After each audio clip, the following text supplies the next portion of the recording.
నమస్కారం YNC news కి స్వాగతం. హెడ్లైన్స్ చూద్దాం. సీఎం జగన్ మీద దాడి ఘటనపై సిట్ బృందం విచారణ. టీడీపీలో టికెట్లు రాని వారికి రాష్ట్ర స్థాయి పదవులు. నేడు తెలంగాణ కాంగ్రెస్ పెండింగ్ అభ్యర్థుల ప్రకటన.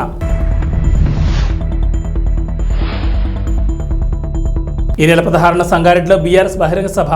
సీఎం జగన్ పై రాయితో దాడి ఘటనపై అజిత్ సింగ్ నగర్ పోలీసులు ఎఫ్ఐఆర్ నమోదు చేశారు. ఎమ్మెల్యే వెల్లంపల్లి శ్రీనివాస్ ఇచ్చిన ఫిర్యాదు మేరకు పోలీసులు కేసు నమోదు చేశారు. ఏ సెక్షన్లతో కేసు నమోదు చేశారనే విషయాలను పోలీసులు గోప్యంగా ఉంచుతున్నారు. వెల్లంపల్లి శ్రీనివాస్ ఇంటికి వెళ్లి అజిత్ సింగ్ నగర్ పోలీసులు ఫిర్యాదు స్టేట్మెంట్ రికార్డ్ చేశారు. సీఎం జగన్పై జరిగిన రాయి దాడి కేసు దర్యాప్తు చేసేందుకు 6 ప్రత్యేక బృందాలను ఏర్పాటు చేశారు. సంఘటనా స్థలం పరిసర ప్రాంతాలను డ్రోన్తో రికార్డు చేశారు. పోలీసులు సీసీ ఫుటేజ్ విజువల్స్ను సేకరించారు. దాడి ఘటనపై ఇప్పటికే విజయవాడ సిపి ఈసీకి నివేదిక అందించారు. సిఆర్పీఎఫ్ పోలీసులను పహారాగా ఉంచారు. టాస్క్ ఫోర్స్ ఆధ్వర్యంలో కేసు విచారణ జరుగుతోంది. మాజీ మంత్రి వెల్లంపల్లి శ్రీనివాసరావు ఇచ్చిన ఫిర్యాదు మేరకు సింగ్ నగర్ పోలీసులు కేసు నమోదు చేశారు. ఎన్నికల్లో టికెట్లు రాని నేతలకు పార్టీ పదవులు ఇస్తూ చంద్రబాబు నిర్ణయం తీసుకున్నారు. రెడ్డి సుబ్రహ్మణ్యాన్ని పొలిట్ బ్యూరో సభ్యులుగా నియమించారు. కేఎస్ జవహర్ను పార్టీ జాతీయ ప్రధాన కార్యదర్శిగా నియమిస్తూ ఉత్తర్వులు జారీ చేశారు. గండి బాబ్జీని విశాఖపట్నం పార్లమెంట్ పార్టీ అధ్యక్షుడిగా నియమించారు. పార్టీ కార్యదర్శులుగా బీబీ వెంకటరామన్ను హిందూపురం పార్లమెంట్ అధ్యక్షుడిగా, రాష్ట్ర పార్టీ కార్యనిర్వహణ కార్యదర్శులుగా సీఎం సురేష్, మననే సుబ్బారెడ్డి, యతిరాజ రామ్మోహన్ నాయుడు, ముదునూరి మురళీకృష్ణరాజు, వాసిరెడ్డి యేసుదాసులను నియమిస్తూ టీడీపీ అధినేత చంద్రబాబు నాయుడు ఉత్తర్వులు జారీ చేశారు. సిరివేరి దొన్నదొర, పాయకరావుపేట, వంగలపూడి అనిత, నర్సీపట్నం చింతకాయల అయ్యన్నపాత్రుడు, తుని యనమల దివ్య, పెద్దాపురం నిమ్మకాయల చినరాజప్ప, అనపర్తి నల్లిమిల్లి రామకృష్ణారెడ్డి, ముమ్మడివరం డోట్ల సుబ్బరాజు, గన్నవరం శ్రీ పెళ్ళ రాజేష్ కుమార్, కొత్తపేట బండారు సత్యానందరావు, బండపేట వేగుళ్ల జోగేశ్వరరావు, రాజమండ్రి సిటీ ఆదిరెడ్డి వాసు, జగ్గంపేట జ్యోతుల వెంకటప్పారావు, ఆచంట పీతాని సత్యనారాయణ, పాలకొల్లు నిమ్మల రామానాయుడు, ఉండి మంతెన రామరాజు, తణుకు అరిమిల్లి రాధాకృష్ణ, ఏలూరు బడేటి రాధాకృష్ణ, చింతలపూడి సోంగార్ రోషన్, తిరువూర్ కొలికపూడి శ్రీనివాస్, నూజివీడు కొలుసు పారసార్థి, గన్నవరం యాడ్లగడ్డ వెంకట్రావు, గుడివాడ వెనుగంట రాము, పెడన కాగిత వెంకట కృష్ణప్రసాద్, మచిలీపట్నం కొల్లు రవీంద్ర, పామర్రు వర్ల కుమార్ రాజా, విజయవాడ సెంట్రల్ బోండా ఉమా,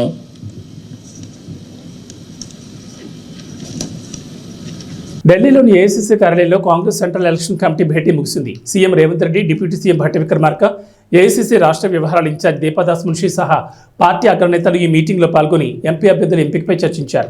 అభ్యర్థుల ఎంపిక విషయంలో పార్టీ అధిష్టానం ఒక్కో నేత నుంచి అభ్యర్థులపై అభిప్రాయాలు సేకరించినట్లు తెలుస్తోంది. రాష్ట్ర నేతలు సూచించిన అభ్యర్థి గెలుపు ఓటములపై విశ్లేషణ అడిగి తెలుసుకున్నారు. సాయంత్రం వరకు అభ్యర్థులు లిస్ట్ రిలీజ్ అయ్యే అవకాశం ఉందని పార్టీ వర్గాలు తెలిపాయి. తెలంగాణలో పెండింగ్లో ఉన్న వరంగల్, హైదరాబాద్, కరీంనగర్ స్థానాలకు అభ్యర్థులను దాదాపు ఖరారు చేయగా ఖమ్మం స్థానానికి అభ్యర్థి ఖరారు ఇంకా పెండింగ్లో ఉంచినట్లు తెలుస్తోంది. ఈ మేరకు ఇవాళ రాష్ట్రానికి చెందిన 3 స్థానాలకు అభ్యర్థులను ప్రకటించే అవకాశం ఉందని సమాచారం. ఇక ఈ నెల 9న మరోసారి సిఈసి భేటీ జరిగే అవకాశం ఉంది. ఆ సమావేశంలో ఖమ్మం అభ్యర్థిపై నిర్ణయం తీసుకునే ఛాన్స్ ఉందని తెలుస్తోంది. కాగా ఖమ్మం ఎంపీ టికెట్ కోసం కీలక నేతలు పోటీ పడుతున్నందున ఆ స్థానానికి అభ్యర్థి విషయంలో పీఠముడి వేడటం లేదనే టాక్ వినిపిస్తోంది.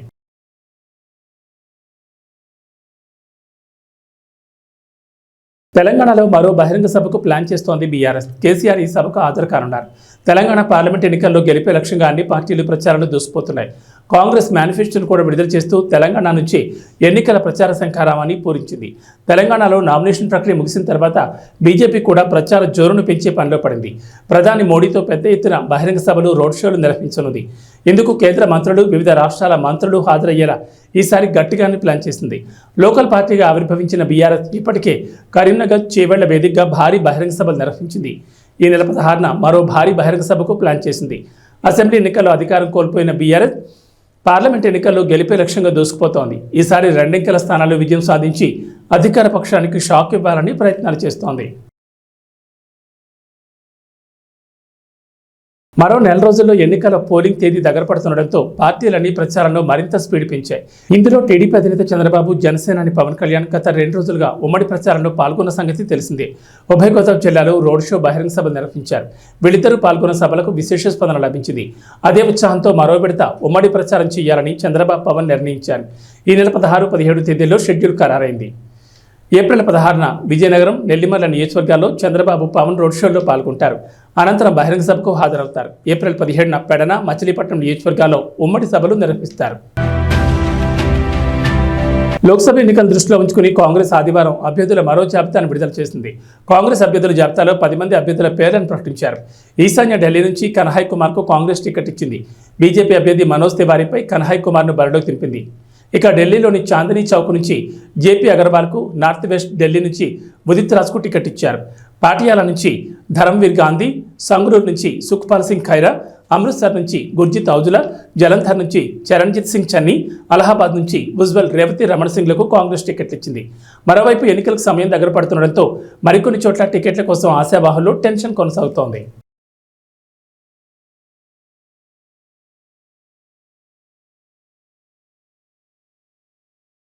ఈ సంవత్సరం జూన్ 29 నుంచి అమర్నాథ్ యాత్ర ప్రారంభం కానుంది. ఈ విషయాన్ని ఆలయ బోర్డు తాజాగా ప్రకటించింది. 52 రోజుల పాటు ఈ యాత్ర కొనసాగుతుంది. దీనికి సంబంధించి రిజిస్ట్రేషన్ల ప్రక్రియ సోమవారం నుంచి ప్రారంభమవుతాయి. ఆసక్తి గల భక్తులు ఆఫ్లైన్, ఆన్లైన్ విధానంలో రిజిస్ట్రేషన్ చేసుకునే వీలుంది. 13 నుంచి 70 ఏళ్ల వారిని యాత్రకు అనుమతిస్తారు. మరిన్ని వివరాలకు www.jksab.nic.in వెబ్సైట్ను సందర్శించవచ్చు.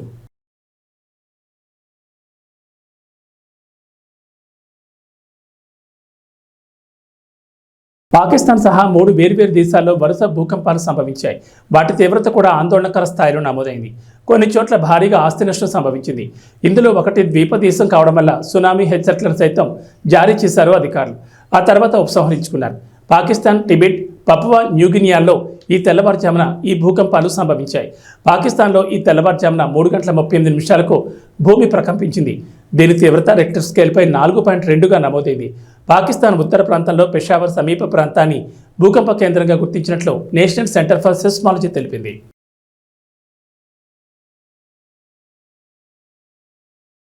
సొంత మైదానంలో హ్యాట్రిక్ విజయంపై కన్నేసిన ముంబై ఇండియన్స్కు చెన్నై షాక్ ఇచ్చింది. ముంబై వాంకటేలో జరిగిన పోరులో చెన్నై 20 పరుగుల తేడాతో ఓడించింది. 207 పరుగుల లక్ష్యంతో బరిలో దిగిన ముంబై ఇండియన్స్ నిర్ణీత 20 ఓవర్లలో 6 వికెట్లు కోల్పోయి 186 పరుగులు చేసింది. ముంబై బ్యాటింగ్లో రోహిత్ శర్మ సెంచరీతో చెలరేగినప్పటికీ వృథా అయిపోయింది. ముంబై బ్యాటింగ్లో రోహిత్ శర్మ 63 బంతుల్లో 11 ఫోర్లు, 5 సిక్స్లతో 105 పరుగులు చేశాడు.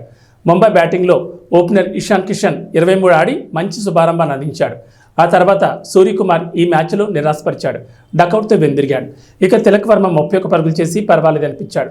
హార్దిక్ పాండ్యా 2, టీమ్ డేవిడ్ 13, నబీ 4 పరుగులు చేశారు. చెన్నై బౌలింగ్లో పతిరానా 4 వికెట్లతో చెలరేగాడు. కీలకమైన వికెట్లు తీసి జట్టు విజయానికి కీలక పాత్ర పోషించాడు. తుషార్ దేశ్పాండే, ముస్తాఫిజుర్కు తలో వికెట్ దక్కింది. ఏవీ బులెటిన్ విశేషాలు. నమస్కారం.